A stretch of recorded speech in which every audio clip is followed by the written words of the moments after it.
പത്രരംഗത്ത് അവർ നിരന്തരമായിട്ട് എത്രയോ ആളുകളെ വേട്ടയാടിയിട്ടുണ്ട്. ധാരാളം അത്തരത്തിലുള്ള അനുഭവങ്ങൾ താങ്കൾക്കും എനിക്കൊക്കെ ഉണ്ട്.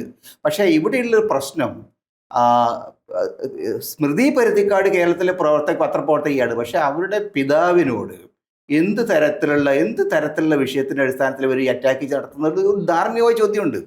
അത് എങ്ങനെയാണ് അതിനെ ന്യായീകരിക്കാൻ കഴിയുക? ഇത് യഥാർത്ഥത്തിൽ ഒരു തരം പഴയ ഫ്യൂഡൽ കാലത്തുള്ള ഈ നിങ്ങളുടെ മാത്രമല്ല, നിങ്ങളുടെ വീടും നിങ്ങളുടെ കുടുംബത്തിന്റെ വേരോടെ മാന്തി കളയുന്ന ഒരു ഫ്യൂഡൽ ഒരു പക, ആ പകയാണോ ഇവിടെ കാണുന്നത്? തീർച്ചയായിട്ടും അത് തന്നെയാണ്.